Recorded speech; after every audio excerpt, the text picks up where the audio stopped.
Gamitin mo lamang ito sa umaga upang hinding-hindi ka mawala sa isip niya. Hello mga guys, kumusta kayo? Panibagong araw, panibagong video na naman tayo. At sa araw na ito ay isa na ng video ang aking ituturo sa inyo na simpleng gabay o simpleng pamamaraan na makakatulong sa atin. At bago ang lahat, gusto ko lang mag-disclaimer sa mga taong hindi naniniwala at hindi gusto ang mga kagaya nitong video. Please skip this video and maghanap kayo ng videos na gustong-gusto nyo dahil ang video na ito ay para lamang ito sa mga taong naniniwala and gusto mag-try.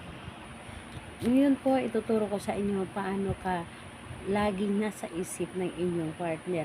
Dabis mo itong gawin kapag kayo ay malayo sa isa't isa dahil ang gusto natin na kahit na nasa malayo sa atin ang ating partner ay walang ibang laman ng kanyang isip at puso, kundi tayo lamang yung tipong hindi niya magawa na lukuhin tayo dahil ang nilalaman lamang lagi ng kanyang isip at puso ay tayo lamang. So, dito po ay pwede itong gawin sa parehas. Ang kasarian, babae ito babae, lalaki ito lalaki. Siyempre naman sa ating babae at lalaki na mag-partner.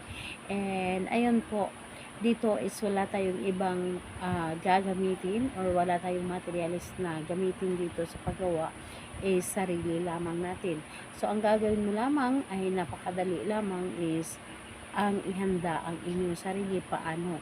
Kailangan na alam mo sa iyong sarili na gustong-gusto mo itong gawin at hindi ka nagdududa at buo ang inyong loob na gawin ito and positive ka pong tao. And hindi mo maisip na magiging negative ka.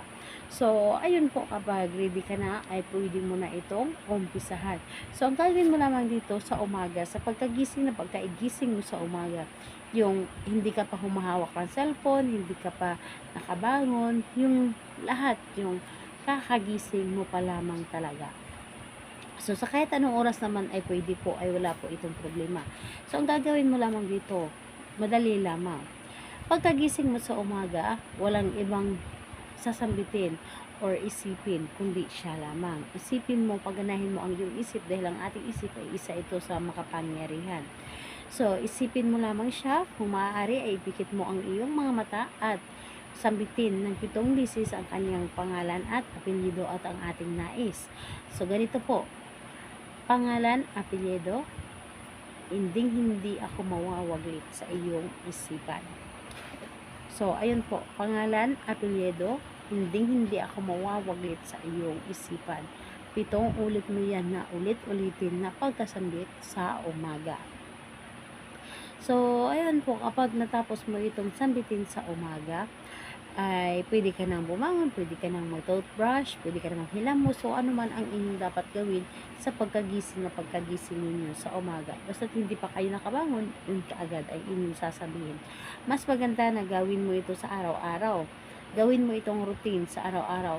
Iwan ko na lamang yung taong ginawa mo nito, iwan ko na lang kung makapag-focus pa ito sa trabaho niya dahil wala siyang ibang iniisip kundi ikaw lamang. So, ayun po, gawin ito sa kahit anong araw at oras, pwede po, basta umaga lamang. And think positive, ito ay gagana sa inyo. Salamat po sa inyo. Bye bye everyone. God bless us all.